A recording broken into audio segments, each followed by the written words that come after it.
Hi friends, how are you doing today? Today I'm here at the Stamps by Me studio to bring to you beautiful Imala inspiration. Now today I'm going to be using one of the, I think this was like chapter 2 we brought this out. Can you believe we're on chapter 11 now? This is the beautiful rose panel. Simply stunning. It's ornate, it's vintage, there's so much you can do with this. You know I'm a fan of vintage, so I'm gonna make a vintage card today. Very, very simple. So to create a vintage style card, what you can do is first of all is dab just some watercolour card into some ink. It can either be on a glass mat, and just pick up a little bit of that colour and use that as your base. And then what we'll do is we'll ink around it, and I'll show you exactly how to go with that.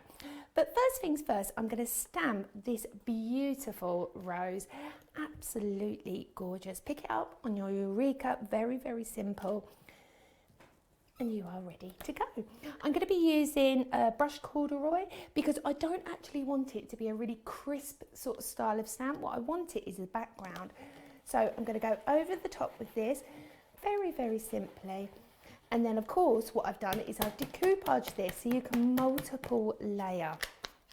So I give that a good ink in, and I'm just going to place this over on top of my cardstock. Simply stunning. It really, really is. Now, like I said before, if I wanted more of a predominant colour, I would go for a black outline or a grey. But with this, because I'm doing distress, it just works perfectly. So I'm just going to give that a little bit more pressure. I may have to go back and re-ink. Let's have a look. Oh no, we're doing okay. Because this is the background, what I'm going to do is, now I've stamped that, is I'm just going to add a little bit of water to set it back slightly. Dry that off. And what it does, the water distorts the image slightly and makes it look more vintage. Very simple.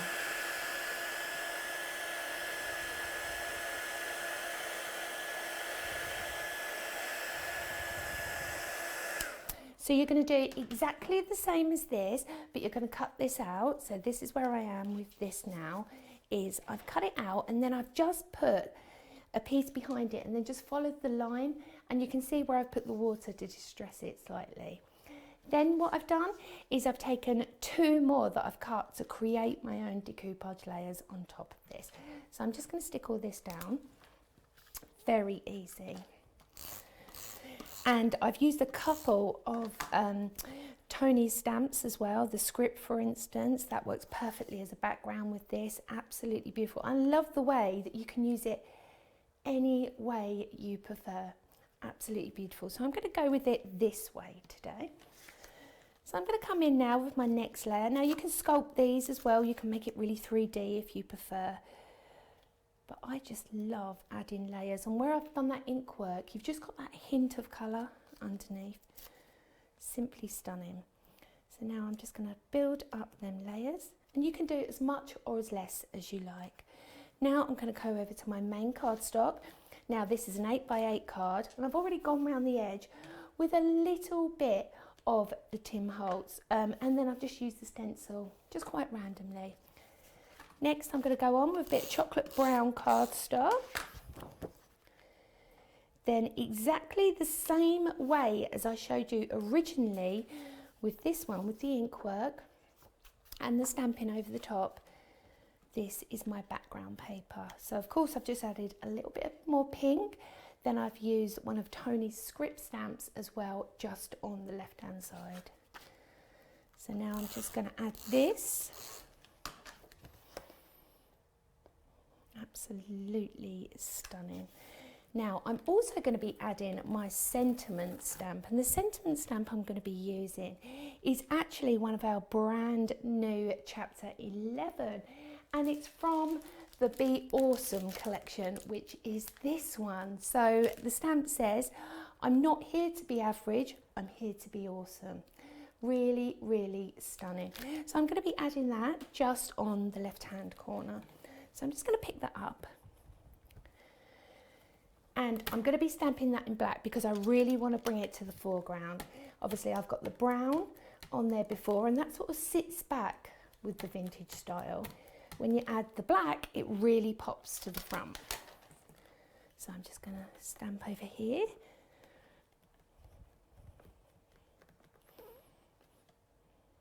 Perfect. So crisp, isn't it? It's gorgeous. So now I'm going to take my topper that I've created, a couple of foam pads just on the reverse. Take them off, and then I'm just going to offset that beautiful flower. Next, I'm just going to add a few little sequins. Just grab my glue. It was here a minute ago. Honestly, this is what happens to me. I turn around and everything disappears. Don't know where it's gone.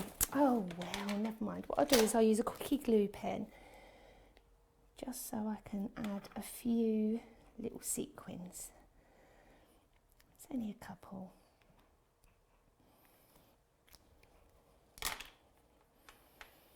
And these are the gold sequins I'm adding on here.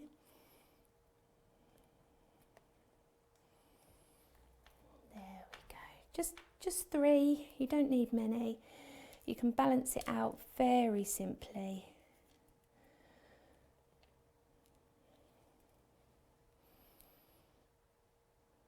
There we go.